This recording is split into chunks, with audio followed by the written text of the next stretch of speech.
Okay, now this is the second part of the four foundation of mindfulness. So I already started the first part there.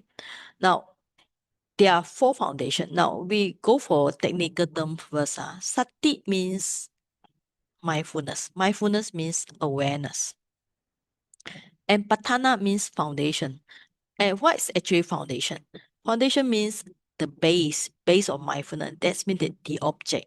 So the object of mindfulness, if go detail, there will be 14 for the body, one for feeling, one for mind, and 5 for dhamma. Because in the body, there are different categories. By feeling, even though there are many types of feeling, if you summarize, it's just one feeling. Even though there are many types of mind, if you summarize, it's just awareness of mind. And there are dhamma there. Now the body is 14 in details. So in brief, 6 category. The first category is on breathing.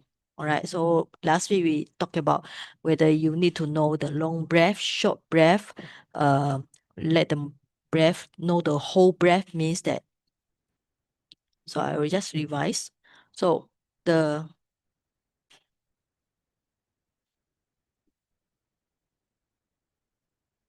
okay.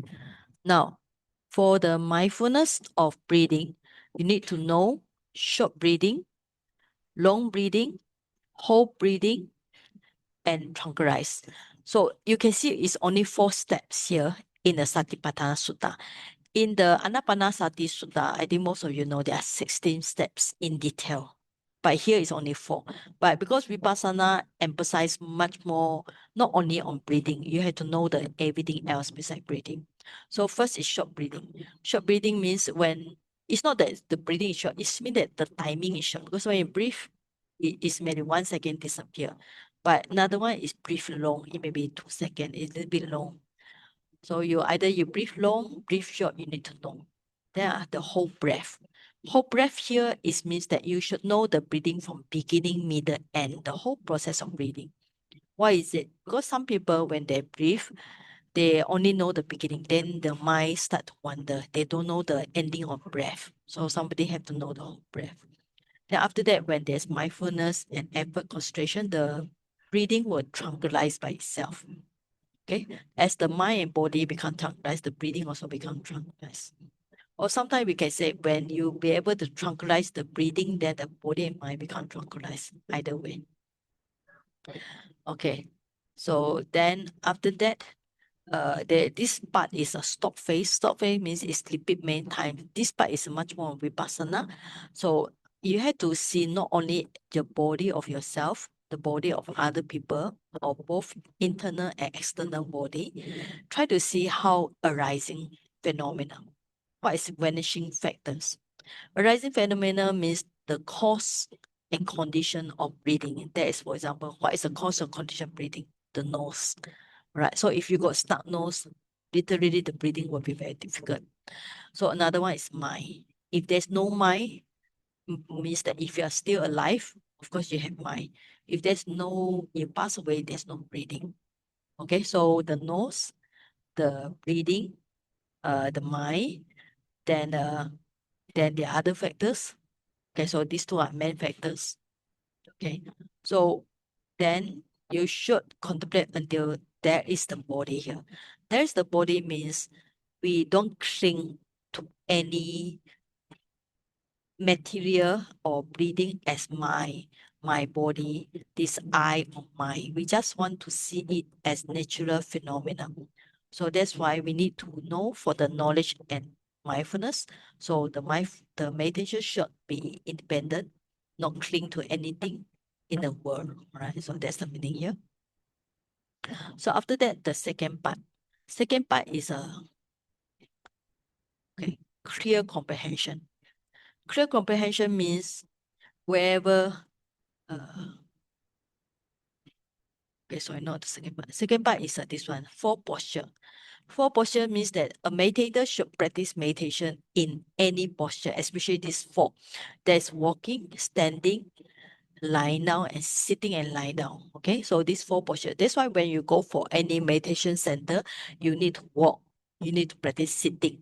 You need to practice standing. So when you walk, at the end, there's a standing. So you can do sitting, walking with a standing meditation, or when you lie down during the rest time, you practice the lying down meditation, because it's same, you should practice in all time or in whatever your body is disposed, means in whatever action or posture. So you should know. So that's the second one. And the third one is clear comprehension. Clear comprehension means all the activities. Beside the posture, there are many types of, sometimes we call it normal activities we do every day, like look here, look there, bend here, bend there. So eating, chewing, tasting, right? Go for toilet, you should know. Even in walking, same posture, walking, standing, sitting, falling asleep, waking up, sleeping, keeping silent. He should be clearly aware, right? Clearly aware, like the wish want to talk, right? The wish want to walk, the wish want to go to toilet, whatever he should know, he should be aware of the mind and matter. Okay. So that is called clear comprehension. It means that four posture is mainly on the body posture. So clear actions, clear awareness means on all the postures, all the actions, including keeping silent. Even keeping silent, you also know. Keeping talking, busy with talking, also know. Okay, so this is the third one. Now the fourth is on the 32 body parts. All right, now 32 body parts is considered as repulsiveness. Okay, in Pali, we call it patikula mana sikala papam, repulsiveness. Why is it repulsive? Because from this one we chanting, we recite every time, right? From the top of the head down to the soul, right? Surrounded by this skin. Okay. So we can see our body is because of this skin, you cannot see the internal part. Okay. And there are many kind of impurities. So all these are 32 body parts here.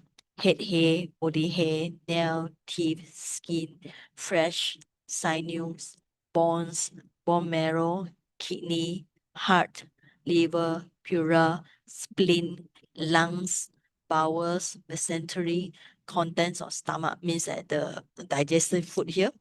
Feces is the food already been digested. Brain, bar. So starting from this part is considered water element.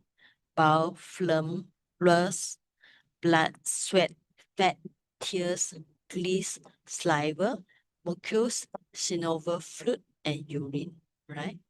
So, so these 32 body parts, we can divide into two groups. First group is earth element. Okay, and the second group is water element. So 32 divided into 20 and 12. Now, why we call it earth element, right? It's because these things, they have more hardness or more solid in them. Like for example, head hair is much more solid, right? That's why we call it have earth element. But of course, inside the head hair, there are some water element. How to say?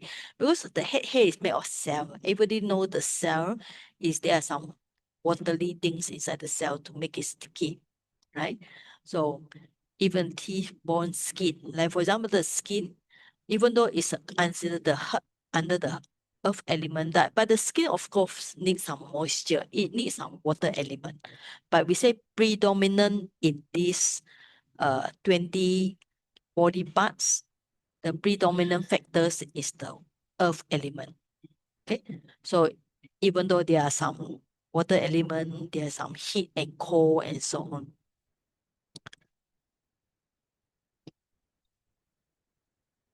So up to the brain. Now, brain is sometimes in some of the chanting, the brain is not inside the categories, but most of the chanting have this one. So the brain, of course, the brain you can see is a little bit liquid. You know, the brain is not so solid like the head hair, whatever, but it's still under earth element because predominant is much more we call it hardness is more. Now, water element is of course full of water. All this bile, phlegm, pus, blood, sweat, fat, tears, glees, saliva, snot, synovial fluid, and urine. So remember, the purpose of seeing this is try to see the impurity. Impurity means you, like, oh, these 32 body parts. We cannot contemplate all of them because some are inside the body.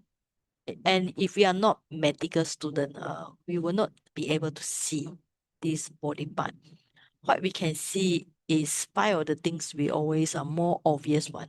Okay, so these five are much more obvious, means that we can see with our physical eyes: head hair, body hair, nail, teeth, and skin.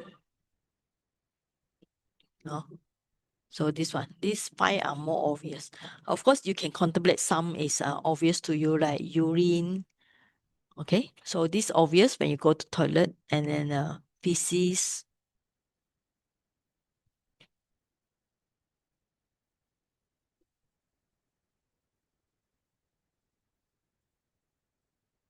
Okay, so this we can contemplate every day. So for these 32 body parts, we can contemplate any moment, especially when you're aware of them, in the toilet time, or when the head hair drop and fall on the floor, or maybe you can contemplate, let's say the head hair, when it's stuck to our head, we are attached to it. But the moment it leaves the body, it becomes a rubbish. Even the head hair, it fall to people's food or polish, nobody want to eat it, you know. So that's the nature of the 32 body parts, it's repulsive, or we call it, sometimes we call it impurity. Okay, after that, the chanting followed by the four great elements. Okay, this is called dhatu. Okay, now the word dhatu, sometimes we call it like 18 elements called dhatu. But dhatu has also meaning like call it, here dhatu means only four elements or elements here.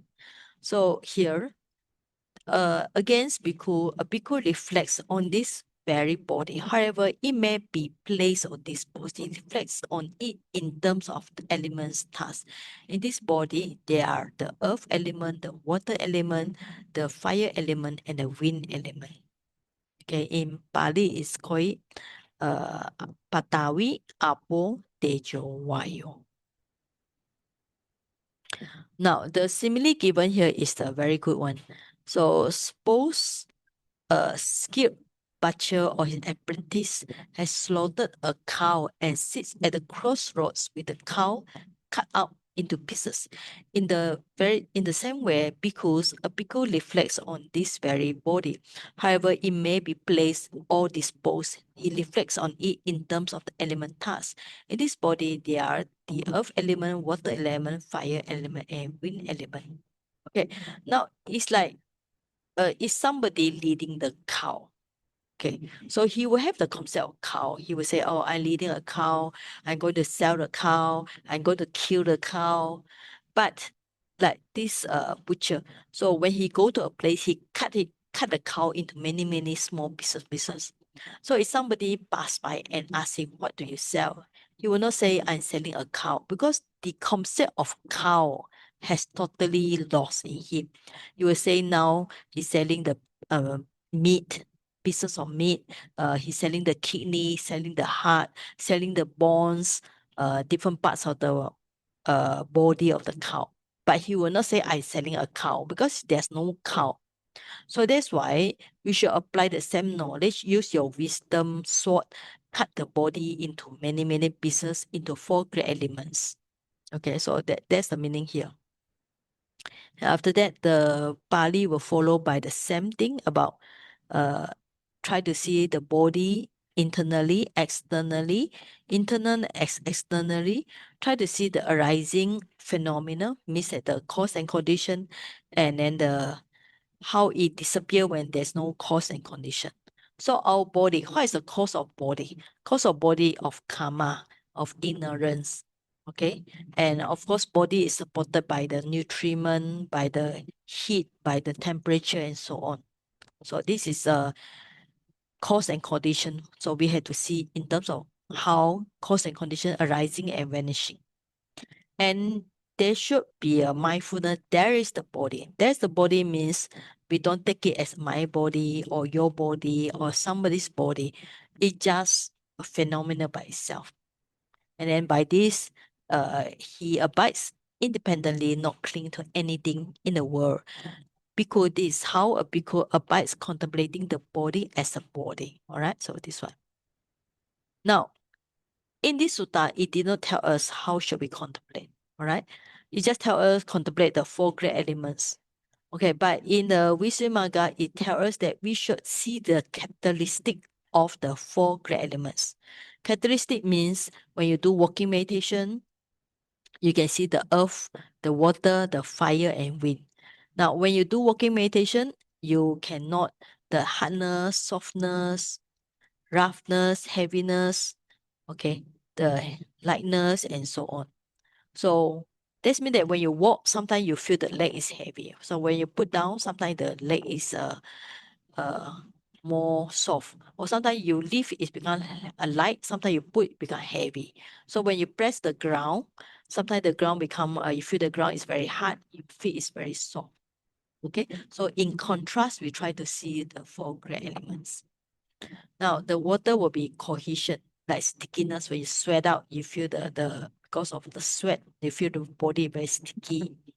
Or sometimes if you have you want to stick something, nothing to stick, so you can use a saliva and then use saliva to stick something, right? And then the flowing like tears, sweat, sometimes the blood coming is a flowing. Now the wind will be supporting. Supporting means there's a wind generated by our consciousness. So because of the wind generated by consciousness, we can stand up, we can walk, we can move around.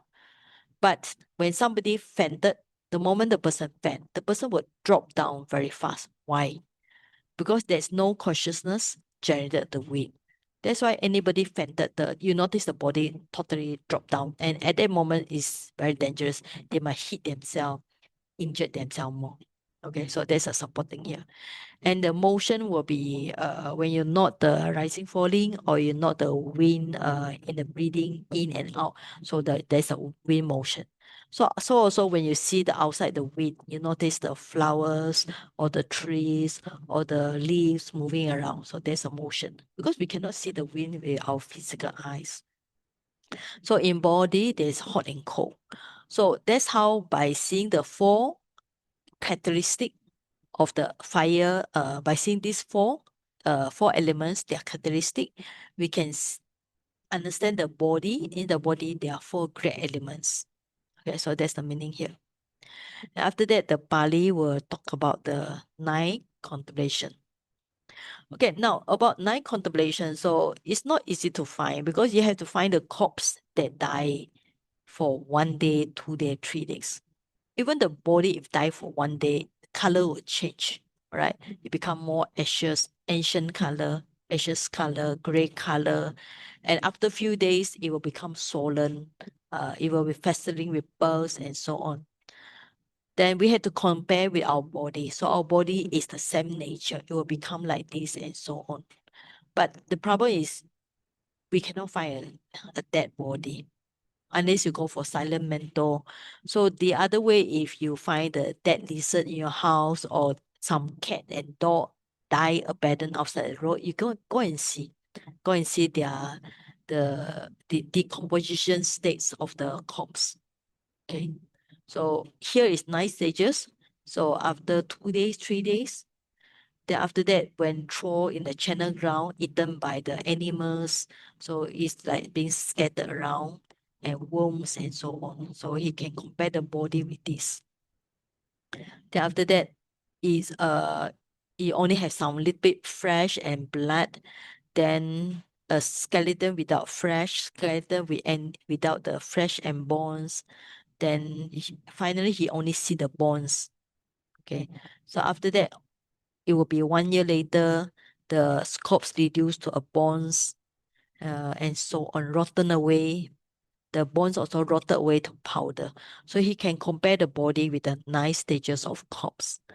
And then after that, the Pali continue with the Vipassana stage, contemplate internal, external, arising and vanishing factor. And the main thing is any meditation practice, you should have this one. There is the body. Okay? That means that there's no body, not my body or your body or not somebody's body. It's just a material by itself. Right. So 9 stages of contemplation. So in the Kayanupassana, there are in detail, there are 14 parts. In brief is breathing, 1, posture is 2, clear comprehension awareness is 3, repulsiveness, 32 body parts is 4, and then after that, 4 great elements is a 5th. Then the 6th will be on the 9 symmetry. Okay, 9 stages of symmetry meditation about the corpse. Corpse. Okay, so it sounds not so difficult because among the 4 foundation mindfulness, the body is the most gross and much more easiest. Is most easy to maintain. All right. So that's why most of meditation teacher will ask you to focus more on the body. But after you're good in body, then we should go for feeling and so on. We continue next week. All right. So before that, anybody want to ask question about this? Anybody want to ask any question? All right. So Brother Michael has sent me a document about that. It's a very long 21 pages or so on. So the question is, how do we practice meditation? Okay. Just a brief, I'm not talking about his document, just generally, it's either you try to practice samatha or vipassana, either these two. Or the best, if you can practice vipassana or and samatha together, that would be the best. So yesterday in the Visumaga class, people say they prefer to practice samatha. It's true. Because when you practice samatha, first your mind observe a single object. So let's say if you focus on breathing, you just focus on breathing until your mind calm down. So when your mind calm down, then you either, if you try again, go and get some jhana. If you cannot get the jhana, at least you try to practice more vipassana. Try to see how things arising, passing away. Try to see impermanent suffering, non-self. That's the best. Okay. So whatever way you go, so the keyword is as long as you can reduce the greed hatred delusion, okay, reduce the greed hatred delusion and increase on your wisdom, increase on your loving kindness, increase on your compassion. So if you can reduce the bad things in the mind and increase the good things in the mind, that's mean that you are progressing in your meditation. Okay, so that's a key point. Is there are many meditation on in the world and also in the Buddha's teaching. So as long as you can practice anything, but if it guides you to the right path means reduce your defilements. Okay, that's the first thing. It should reduce your defilement. So if you practice anything, you become more conceited because more egoistic. You start to look down on people, then you're on the wrong path. Definitely on the wrong path. But the more you practice, you understand about the human suffering. As you grow aging, you understand about your body problem. You understand that you cannot control this body. You also feel that uh you see a lot of you got a lot of samvega. Samvega means spiritual urgency. You see a lot of things are not in your control. Like now, when the Iran war, Donald Trump with the Iran war, it will affect the whole world. So a lot of things we cannot control. It's not under our control. Okay, so I think we can start to practice meditation by ourselves.